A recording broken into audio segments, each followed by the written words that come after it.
నమస్తే. ఇన్నాళ్ళు నన్ను సపోర్ట్ చేస్తూ, ఎంకరేజ్ చేస్తూ మీ ప్రేమని నాకు అందిస్తున్న ప్రతి ఒక్కరికి కృతజ్ఞతలు.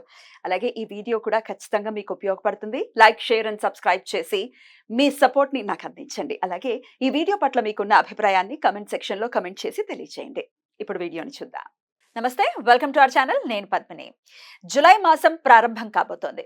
మరి ఈ జులై మాసం మాస ఫలితాల్ని మనకు అందించడానికి మనతో పాటు సిద్ధంగా ఉన్నారు ప్రముఖ ఆధ్యాత్మికవేత్త, వాస్తు జ్యోతిష పండితులు నిట్టల ఫణిభాస్కర్ శర్మ గారు. మరి వారి ప్రెడిక్షన్స్ ని ఇప్పుడు చూద్దాం. కర్కాటక రాశి వారికి జులై మాసం ఎలాంటి ఫలితాలను ఇవ్వబోతోందో ఇప్పుడు చూద్దాం. వీక్షకులందరికీ నమస్కారం.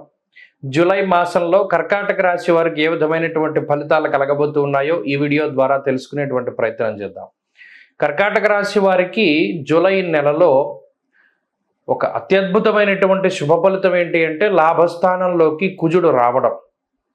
13వ తారీఖు దాటిన తర్వాత కుజుడు వృషభ రాశి ప్రవేశం చేసినప్పుడు ఆయన లాభస్థానంలో అత్యంత శుభ ఫలితాలను ఇచ్చేటువంటి గ్రహం. అది ఒకటి.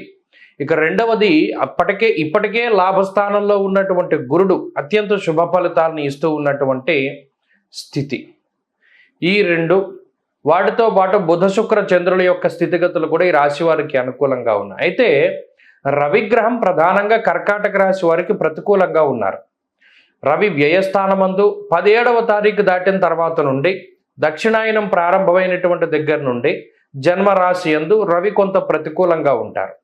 ఎప్పుడైతే ఈ మాసంలో రవి ప్రతికూలంగా ఉన్నారో ఆత్మశత్రుత్సాహ వనపర్వతాది పితృకారకుడు సూర్యుడు కాబట్టి, ఆత్మకారకుడు సూర్యుడు కాబట్టి, ఉత్సాహానికి కారకుడు కాబట్టి కొంత నీరసంగా ఉన్నట్టు ఉంటుంది పరిస్థితి. అంటే ఎప్పుడు చూసినా కూడా ఏదో పరాకుగా ఉండడం, అంత ఉత్సాహంగా లేకపోవడం, ఆత్మవిశ్వాసం అనేటువంటిది కొంత తక్కువగా ఉండడం, ప్రతి చిన్న విషయానికి అతిగా భయపడుతూ ఉండడం లాంటి ఫలితాలని సాధారణంగా రవి ఇస్తారు. దీనికి అనగా రవి ఇచ్చేటువంటి ప్రతికూలతలకి శని అష్టమంలో ఉండేటువంటి స్థితి కూడా కొంత బలంగా మారుతుంది. అనగా అష్టమంలో శనేశ్వరుడు కూడా ఇదే రకమైనటువంటి ఫలితం. కొంత నిస్సత్వ, అలాగే అధికమైనటువంటి కోపం, చిరాకు, పరాకు ఇవన్నీ కూడా అధికంగా ఉంటాయి. అయితే ఈ గ్రహాలను కనుక మనం పరిశీలన చేసి ఈ మాసంలో ప్రత్యేకించి కర్కాటక రాశి వారి యొక్క ఆర్థిక పరిస్థితిని చూస్తే ఆర్థికంగా మాత్రం ఈ నెల అనగా జూలై నెల కర్కాటక రాశి వారికి చాలా గొప్ప నెలగా చెప్పవచ్చు. కారణం ఏంటి అంటే లాభస్థానంలోనే గురుడు, లాభస్థానంలోనే కుజుడు. ధైర్యం ఏకాదశగతే కుజే అన్నది శాస్త్రం. యశోవృద్ధిర్ బలం తేజ అంటూ ఉన్నది శాస్త్రం. అనగా లాభము అనగానే మనకి పేరులోనే తెలుస్తూ ఉన్నది. పెట్టినటువంటి పెట్టుబడికి ఆ ఖర్చు తక్కువగా ఉండడం వల్ల మిగిలినటువంటి ధనం ఏదైతే ఉన్నదో, అనగా మనం ఏదైతే కొనుగోలు చేస్తామో దాన్ని ఎక్కువ రేటు అమ్ముకోవడం ద్వారా లేదా ఎక్కువ రేటుకి మనం వాటిని విక్రయించడం ద్వారా మనకి ఎక్కువ లాభం మిగులుతుంది. అలాగే మన చేతికి ఎక్కువ ధనం వచ్చినప్పుడు మన నిత్యావసరాలకి సరిపడిపోయేటువంటి డబ్బుని మనం ఖర్చు పెట్టేగా డబ్బు మిగలడాన్ని లాభం కింద చూడొచ్చు. అయితే ఈ లాభం అనేటువంటిది కేవలం ఆర్థికంగానే కాదు, ఆరోగ్య లాభము, ఐశ్వర్య లాభము, సంతాన లాభము, సౌభాగ్య లాభము, అలాగే ఇంకా చాలా రకాలైనటువంటి లాభాలని మనం పరిశీలనలో పెట్టుకోవచ్చు. ఎందుకంటే ఈ లాభంలో ఉన్నటువంటి గురు మంగళులు అంటే గురుడు అంటే గురుగ్రహం, మంగళుడు అంటే కుజగ్రహం. ఈ గురు మంగళ యోగ కారకమైనటువంటి ఈ గ్రహాలు ఏవైతే ఉన్నాయో, ఈ గురు మంగళ యోగాన్ని ప్రసాదించేటువంటి గ్రహాలు ఏవైతే ఉన్నాయో వాటిని పూర్తి స్థాయిలో అవి ఇచ్చేటువంటి శుభ ఫలితాలని అనుభవించడానికి ఈ మాసం చాలా శ్రేష్టం. కాబట్టి ఆర్థికంగా మాత్రం ఇది చాలా గొప్ప మాసము. కర్కాటక రాశి వారికి మనం ఇంతకీ చెప్పొచ్చేది ఏంటి అంటే ఈ మాసంలో ఎక్కువగా ధనాగమనము అనేటువంటిది ఉంటుంది. ముఖ్యంగా అది భూ లావాదేవీల వల్ల కానీ లేదా కోర్టు కేసులు నెగ్గడం వల్ల కానీ, వంశపారంపర్య ఆస్తులు చేతికి రావడం కానీ, ఎప్పటి నుండో మీకు రావాల్సిన ధనం చేతికి రావడం కానీ, లేదా ఉద్యోగంలో డబ్బు పెరగడం కానీ, ఇలా ఏదైనా కారణం కానివచ్చు డబ్బు అయితే కొంత ఎక్కువగా వస్తుంది. ఇక రెండవది ఆరోగ్యపరమైనటువంటి విషయం. ఇందాక మనం చెప్పుకున్నట్టు శని రవి యొక్క ప్రభావం వల్ల ఆరోగ్యం కొంత ఇబ్బంది పెడుతూ ఉంటుంది. అనగా కాలాన్ని అతిక్రమించి భోజనం చేస్తూ ఉండడము, ఏదైనా ఒక పనిని పెట్టుకుంటే ఆ పని ప్రతిసారి కూడా వాయిదా పడుతూ ఉండడము, దానివల్ల చికాకు ఎక్కువగా వస్తూ ఉండడం, ఇలా కొంత ఇరిటేషన్తో కూడి ఉన్నటువంటి వాతావరణం. ఆరోగ్యపరంగా మాత్రం రవి శనులు కొంత ఇబ్బంది పెట్టేటువంటి గ్రహాలు అయినప్పటికీ అటు గురుడు పూర్తి స్థాయిలో బలంగా ఉన్నారు, కుజుడు కూడా ఆయన రోగ కారకుడు, ఆ రోగాల్ని నివారించడానికి కూడా ఆయనే శక్తివంతమైనటువంటి గ్రహం. కాబట్టి కుజుడు అనుకూలంగా ఉంటారు 13వ తారీఖు దాటాక. కాబట్టి 13వ తారీఖు వరకు ఏమైనా అనారోగ్య సమస్యలు ఉన్నా ఆ తర్వాత రికవరీ రేట్ అనేటువంటిది ఎక్కువగా ఉంటుంది. కుటుంబ పరిస్థితులు కూడా చాలా సానుకూలంగా ఉన్నాయి.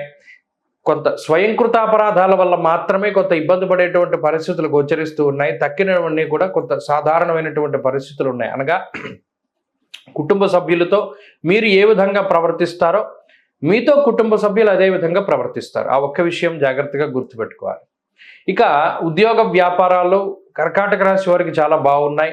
ఆర్థికంగా ఎదుగుదల ఉంటుంది, ఉద్యోగ వ్యాపారాల్లో ఎదుగుదల ఉంటుంది. తలపెట్టినటువంటి ఉద్యోగ వ్యాపారాల్లో తలపెట్టినటువంటి అనుకున్నటువంటి ప్రతి కార్యము కూడా సఫలమవుతూ ఉంటుంది. అలాగే చదువరులకి విద్యార్థులకి జూలై నెల చాలా బాగా కలిసి వస్తుంది. దూర ప్రాంతాల్లో కానీ స్వదేశాల్లో చదువుకుంటూ ఉండేటువంటి వారికి ఈ మాసం మంచి ఫలితాన్ని ఇస్తుంది. స్త్రీలకు ప్రత్యేకించి ఈ జూలై నెలలో ఉండేటువంటి గ్రహస్థితిని చూస్తే మానసిక ప్రశాంతత దొరుకుతుంది, కుటుంబ సఖ్యత బాగుంటుంది. ఉద్యోగ వ్యాపారాలు చేసేటువంటి స్త్రీలు మాత్రం కొంత ఇబ్బంది పడేటువంటి అవకాశాలు ఉన్నాయి.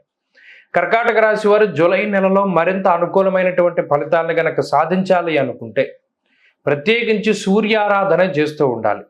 అలాగే శనేశ్వరుని యొక్క ఆరాధన కూడా చాలా మంచిది. అనగా శని ఆదివారాలు గనక నిష్టగా ఉండగలిగితే ఈ నెలంతా కూడా బాగుంటుంది. ఆరోగ్యపరంగా బాగుంటుంది, ఐశ్వర్యపరంగా బాగుంటుంది. శనివారము ఆదివారము ఈ 2 రోజుల్లోనూ మద్యమాంసాలు భుజించకండి, తలకి నూనె రాసుకోకండి, అలాగే శరీరానికి తైల సంస్కారం చేయకండి. అలాగే శనివారం ఆదివారం బయట వండినటువంటి పదార్థాలు ఇవి కూడా తినకండి, ఇంట్లో వండినటువంటి పదార్థాలు తినండి. బయట వంట నూనెతో చేసినటువంటి పదార్థాలు అంటే ఏదైనా బయట తిళ్ళు నూనెకి సంబంధించినటువంటి తిండి ఏదైనా తింటే మరింత చెడు ఫలితం వస్తుంది. కాబట్టి శని ఆదివారాలు ఉండగలిగినంత నిష్టగా ఉంటే ఈ జూలై నెల అత్యద్భుతమైన ఫలితాలు ఈ రాశి వారికి సంప్రాప్తమవుతాయి. ఏదైనా ఒక ప్రత్యేకించి ఈ రాశివారు కాళీ అమ్మవారి యొక్క ఆరాధన చేస్తే చాలా మంచిది. దశ మహావిద్యల్లో ప్రథమమైనటువంటి విద్య కాళికా అమ్మవారి యొక్క ఆరాధన. అనగా కాళికాదేవి స్తుతి కానీ లేదా లలితా సహస్రనామం కానీ ఇవి పారాయణ చేస్తూ ఉండడం చాలా చెప్పదగినటువంటి సూచన. స్పష్టి.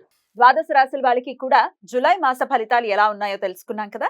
మరి వారు అందించినటువంటి ప్రొడిక్షన్స్ డెఫినెట్ గా ఒక ఇండికేషన్. వాటిని దృష్టిలో పెట్టుకుని అలాగే చెప్పినటువంటి పరిహారాలని కూడా పాటించుకుంటూ ప్రతి ఒక్కరికి కూడా ఈ మాసం పీస్ఫుల్ గా వెళ్ళాలని మనస్ఫూర్తిగా కోరుకుంటూ నమస్తే.